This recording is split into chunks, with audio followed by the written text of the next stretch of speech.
Hi, I'm Miss Hannah from the Highland Park Public Library, and welcome to Library in Your Living Room. Today, we're going to make microwave brownies.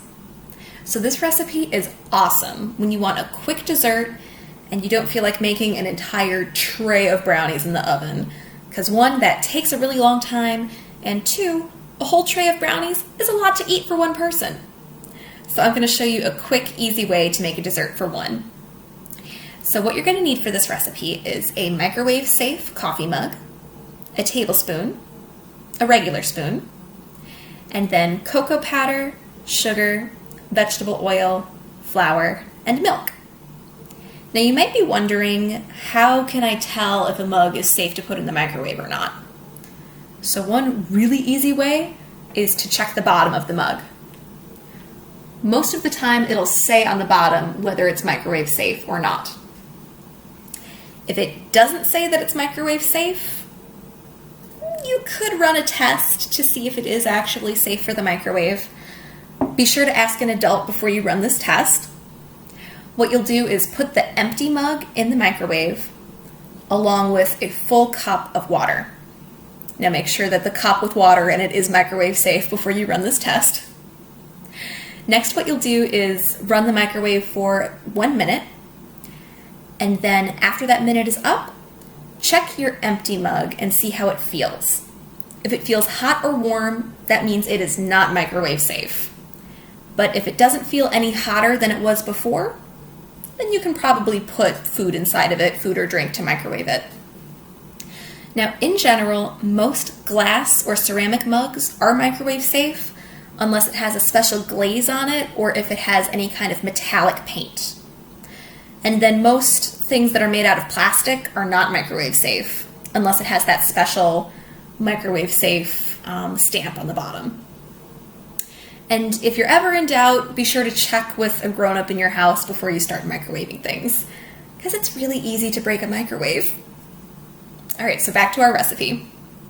So the first thing I did was put 2 tablespoons of cocoa powder and 2 tablespoons of sugar in a mug and stirred them up. Now, I don't like my brownies too sweet, so I only put in 2 tablespoons of sugar, but if you like them on the sweeter side, you can definitely bump that up to 3 tablespoons of sugar. And you can use brown or white sugar, it doesn't really matter. So once that's all stirred up, you're going to add 1 tablespoon of vegetable oil. So here's my trusty tablespoon, it's all covered in cocoa powder from earlier. Okay. And then we're going to mix it up. And you'll want to add the vegetable oil first before the milk because the high fat content in the vegetable oil makes it a lot easier to mix in the cocoa powder with other ingredients.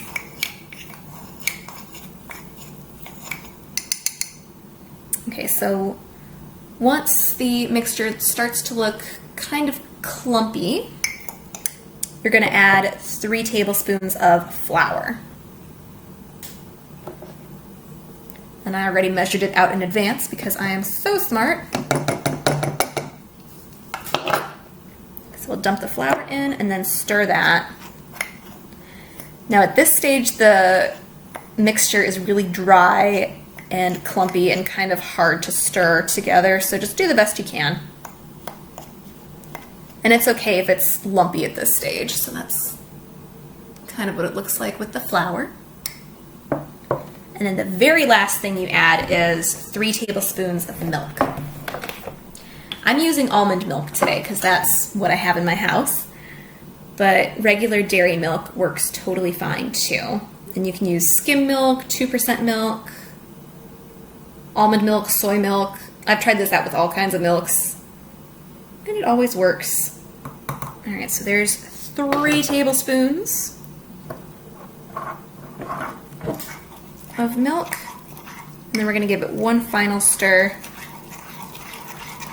So at this stage of stirring, this is where you want to make sure that you get rid of anything like any streaks of white flour that you might see or any like big lumps of cocoa powder that didn't get incorporated with the other stirrings.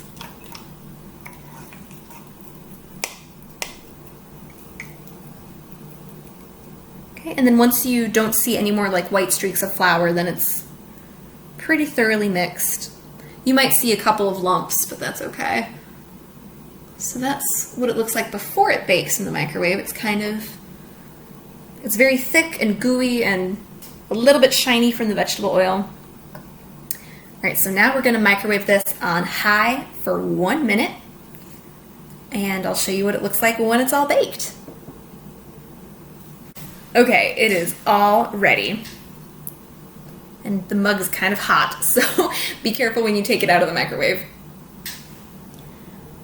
So here is what it looks like, all baked and ready to eat. Now you might notice there's some room at the top of the cup, and that means you can put all kinds of toppings with the brownie. So here are some ideas for toppings. You could do chopped nuts like pecans, walnuts, or peanuts. You could do chocolate chips on top and sort of let them melt on top of the brownie.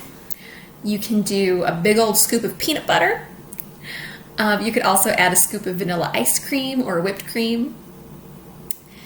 There are just so many different toppings that you could put on this, and it'll be delicious pretty much no matter what you do. Or you can do what I do and just eat it plain. That's also delicious.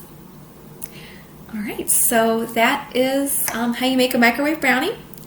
I'm gonna turn off the camera so I can go eat this. But before I go, be sure to check out our website, hplibrary.org, for more library in your living room programs. And if you like what you see here, subscribe to our YouTube channel. Until next time, stay safe and wash your hands.